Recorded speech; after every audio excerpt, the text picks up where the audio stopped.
Hello everybody, Chris Beast here, and welcome back to another episode of Age of Civilizations. Last episode, we became a world power, reaching number 2 in the world power list, and largely expanding our influence across the majority of Scandinavia. This was a big move, but, we are the Russian Empire, or at least the Northern Russian Empire. So we need to, consolidate down and really become Russia. And in order to do that, we're going to have to win some wars in the south. The majority of today's video is about me ensuring that I can do those wars in the south and expand in the direction I want to go. So I hope you guys all enjoy, and let's get straight into it. So for a little bit, I was debating on which country to fight next and what I should do vassal-wise. My country is starting to become a little big, and a little, not very good percentage of my country is, Russian. So I was debating which of the countries to fight. You have Kiev, which if I fight would basically be one war to end most of my wars. I would unite a lot of Russia underneath me. You have Bukharia in the east. That's a nice war. Conquer it, and I unite my eastern border. And then I accidentally joined a coalition that started me a war with Galicia Valencia. I'm fine with this. I was totally fine with this. Because Galicia Valencia does own a lot of Russian territory, and in the past they gave me a lot of shit. I kind of wanted to throw it back in their face and basically be like, okay, child, you messed with me in the past, it's about time you get taught a lesson. There were two issues. Galicia Valencia owns a lot of land over a lot of different territories, and two, I joined a coalition war, which meant there was someone else who was supposed to be helping me in this war. So, depending on AI is something I hate doing with a passion. But Galicia isn't a very strong country, so it wasn't very hard to just overwhelm them where I fought them. The issue was more so just how spread out they were. They had a pretty big empire, and I had to fight them all over it. And then on top of that, a lot of their stuff I just flat out couldn't access because I didn't have military access to the countries in between. That's really annoying to deal with. But I dealt with it. And just like that, the war was over. It wasn't that hard, and it gave me a lot of territory that was not very much connected to the rest of Russia. But if I'm ever going to form the Russian Empire, I'm going to need all this territory. So it was nice. But yeah, while that was all going on, there was a lot of stuff going on in the rest of the world. One, my assimilation was going horribly of Norway. Norway was kind of an ambitious take in the first place. The fact that it's wasn't going well assimilating-wise was kind of annoying. Second, because I now own territory this far south, I could actually see what the Hungarian Empire was like, and the Hungarian Empire, in my mind, is now the number one rival that still remains.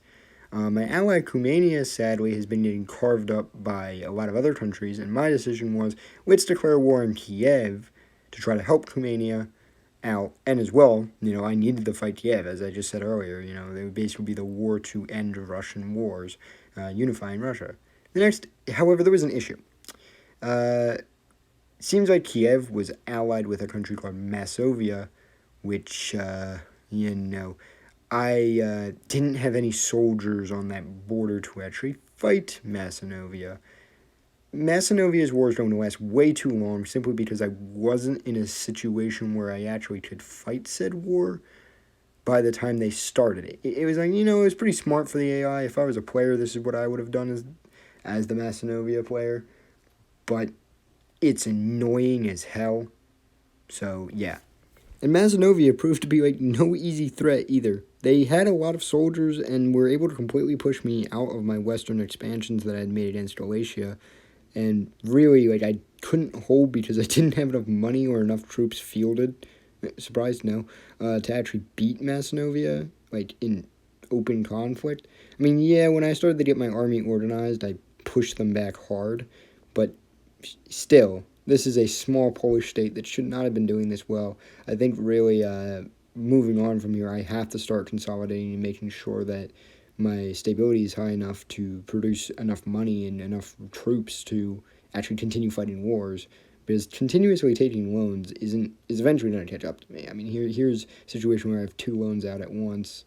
If I didn't win Macedonia's war quickly, or if I didn't, play my cards right, I could be looking at no money and in the middle of a war that, isn't going too hot.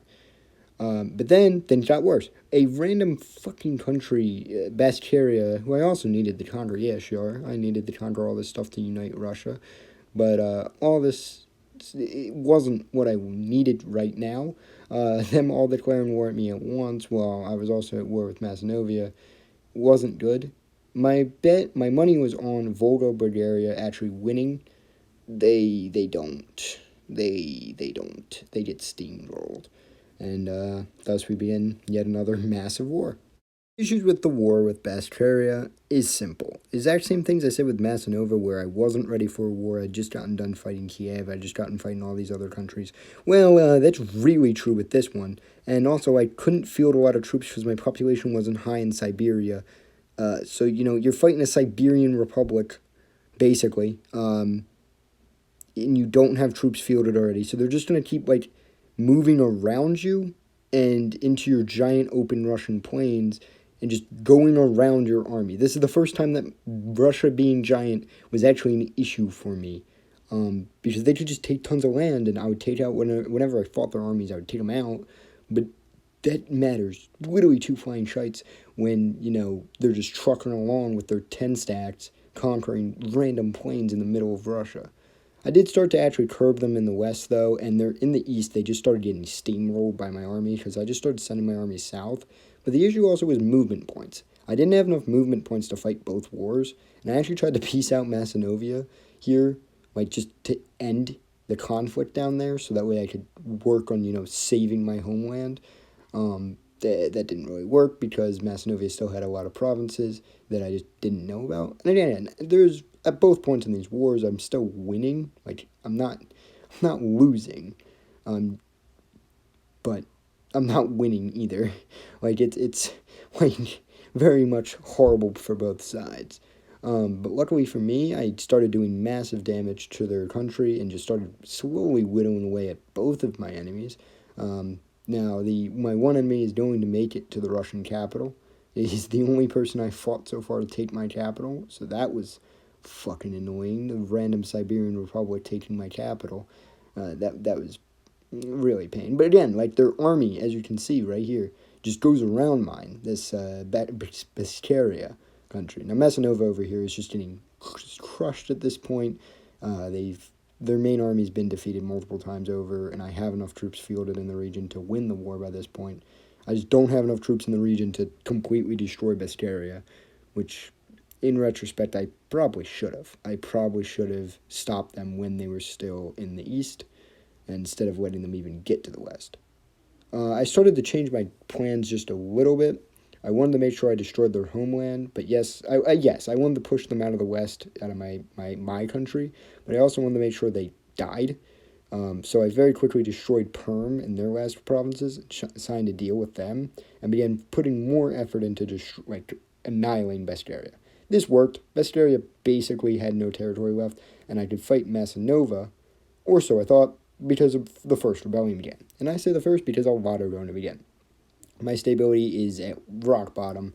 We've been at war non-stop now. But Bascaria is dead, meaning my wars are now just going to be against Masanova, which I can very quickly win, and against the rebels, which I can also very quickly win. But there's a lot of small rebellions. A lot of them are in the ex-Norwegian states. Not surprising. The ex-Norwegian states are, generally speaking, not very well incorporated into the Russian Union because I just haven't been spending time. I've been busy fighting war with the entire fucking world rather than dealing with them. Another issue that you're going to see with Masanova here is that I couldn't reach the last Macedonian province, so I had to wait for Masanova to peace out with its previous war, which is going to give it a bunch of provinces again, and then once that happens, I actually have to roll in and kill them part 2. Not happy about that one. But with that, all of the wars are over. The only one we have left are against these rebels, and there's this one rebel cell that takes most of Norway and just starts actually taking land. But they very quickly get put down. The rebel cells haven't been having a lot of troops. The real thing that can make rebels actually a threat to me is if multiple flared up at once when I was in a national deficit of money. But that's yet to happen. As a result of all of these flare-ups, I was trying to decide where I wanted to release a vassal. At first, I was like, yeah, maybe we should release a vassal within the Norwegian states, but I felt like that the Norwegian states have been too much of an issue. They've been proven that if I let them as a vassal, we're just going to have a Sweden 2.0 all over again, and I don't want to deal with that. So it's easier to just curb stomp them, destroy them whenever they rebel up, and try to use simulation to slowly curve its, to slowly fix its stability rate. I figured that would be easier. Also, a small country called East Friesland tried to declare war on me, and that they died before I could fight back. I found that hilarious.